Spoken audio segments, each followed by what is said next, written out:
Abhinava Gupta institute of advanced സ്റ്റഡീസിന്റെ പ്രഥമ രാജാനക പുരസ്കാരങ്ങൾ സമ്മാനിച്ചു. തിരുവനന്തപുരം കോവളം KTDC സമുദ്രയിൽ നടന്ന ചടങ്ങ് ഉപരാഷ്ട്രപതി ജഗ്ദീപ് ധൻഖർ ഉദ്ഘാടനം ചെയ്തു. ഗവർണർ ആരിഫ് മുഹമ്മദ് ഖാൻ, പ്രജ്ഞാപ്രവാഹ് ദേശീയ സംയോജകൻ J. Nandakumar, Abhinava Gupta institute director R. Ramanand തുടങ്ങിയവർ ചടങ്ങിൽ സംസാരിച്ചു. ലോകപ്രശസ്ത താന്ത്രിക ശാസ്ത്ര ഗവേഷകരായ doctor Mark Dyczkowski, doctor Navjivan Rastogi എന്നിവരാണ് Abhinava Gupta institute of advanced സ്റ്റഡീസിന്റെ പ്രഥമ രാജാനക പുരസ്കാരങ്ങൾക്ക് അർഹരായത്. തിരുവനന്തപുരം കോവളം KTDC സമുദ്രയിൽ വെച്ച് നടന്ന ചടങ്ങ് ഉപരാഷ്ട്രപതി ജഗ്ദീപ് ധൻഖർ ഉദ്ഘാടനം നിർവഹിച്ചുകൊണ്ട് പുരസ്കാരങ്ങൾ സമ്മാനിച്ചു. 1,01,000 രൂപയും ഫലകവും പ്രശസ്തി പത്രവും അടങ്ങുന്നതാണ് പുരസ്കാരം.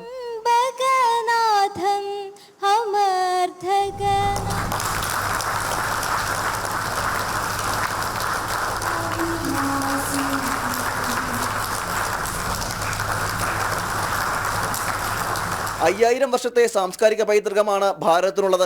ജനങ്ങളുടെ മൗലികാവകാശങ്ങളുടെ സംരക്ഷണത്തിനായി എല്ലാ കാലവും ഭാരത പൈതൃകം നിലകൊണ്ടിട്ടുണ്ടെന്നും ഉപരാഷ്ട്രപതി ജഗ്ദീപ് ധൻഖർ പറഞ്ഞു.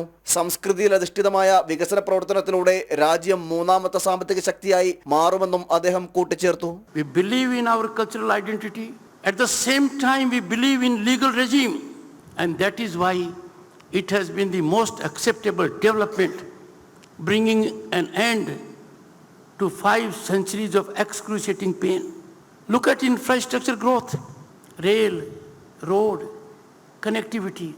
It has been transformed beyond imagination. കാശ്മീരിന് പുറമെ ദക്ഷിണ ഭാരതത്തിലും ശൈവിസത്തിന്റെ സ്വാധീനം ദൃശ്യമാണെന്നും നിരവധി ഗ്രന്ഥങ്ങളും സാധകന്മാരും ഇവിടെ നിന്ന് ഉണ്ടായിട്ടുണ്ടെന്നും ഗവർണർ ആരിഫ് മുഹമ്മദ് ഖാൻ പറഞ്ഞു. That right from ancient times, Shaivism had its greatest influence both in Kashmir and in the present South, particularly Tamil Nadu, which were known as citadels of early Shaivism.